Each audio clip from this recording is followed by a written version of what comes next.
Hi everybody, welcome back to my channel, Nonstop Talking with your girl here, Vivian Liu. Today I am coming at you with 全职高手, The King's Avatar, Episode 3 Review Recap.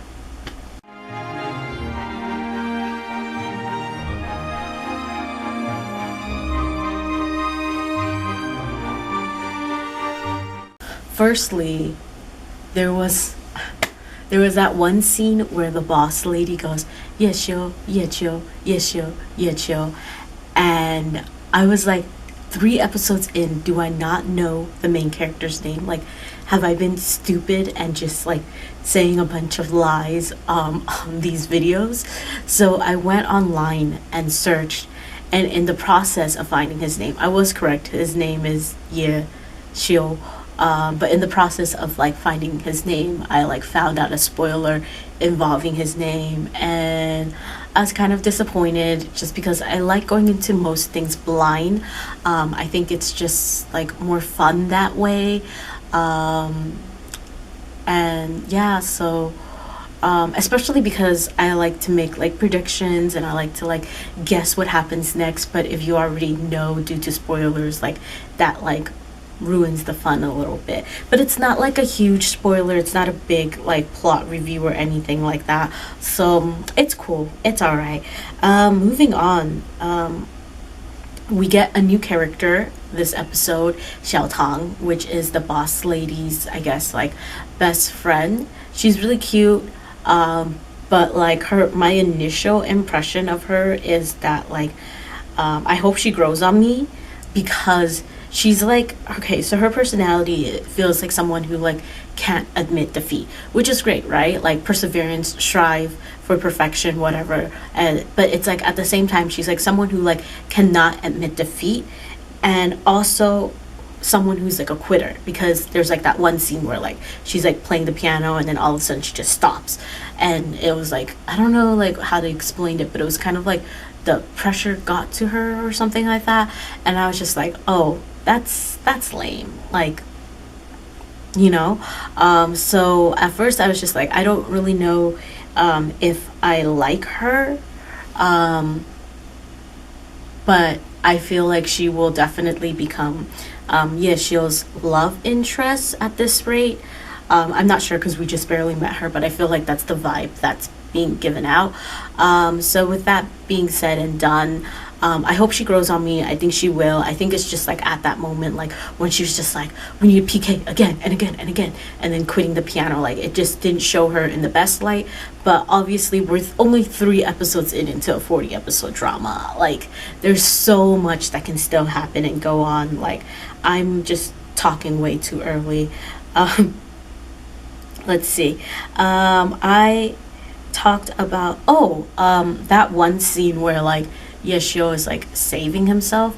The music while the animation is going on is like really good, like in my opinion, and I just feel like honestly like that's just like one of the best things about the show. It's just like how great the animation is, and just like the OST music that is like coming out and playing. Honestly, maybe this is mean, I don't know.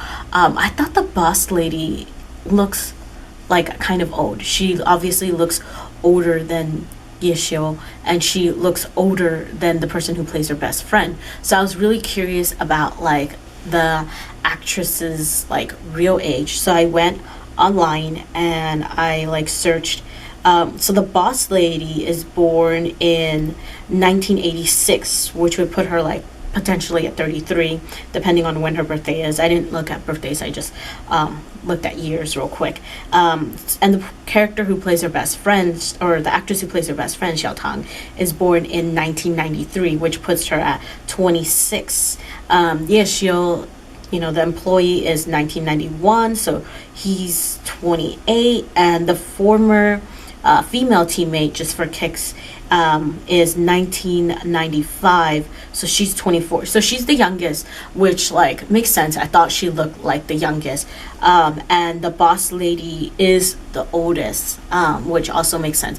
I don't know, I think kind of like maybe it's her eye bags, but I don't know, maybe that's being too mean that I'm looking into like their ages and being like, how are these people with like look like they have like a big age disparity, like supposedly best friends in this like kind of 偶像剧 setting. But yeah, it's not a big deal, it's just something I noticed. But I will say this, you know that one scene where like the boss lady puts like the laptop on, or puts her best friend's laptop on Yeshio's like hood or back or something like that, and like it's like falling, right?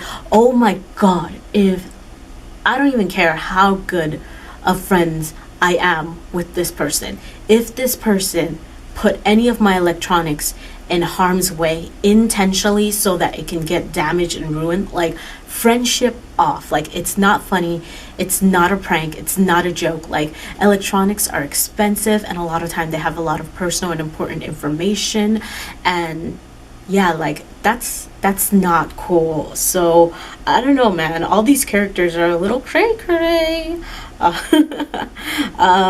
But yeah, honestly, I don't really have much to say about episode 3, except for the fact that like because of episode 3 I spoiled a little of, I guess, an upcoming plot review to myself. But that happens sometimes when you like yeah, just start researching things when you should just watch things all through. But it's okay. I mean, the show, like the aspects that I like about the show, I still like.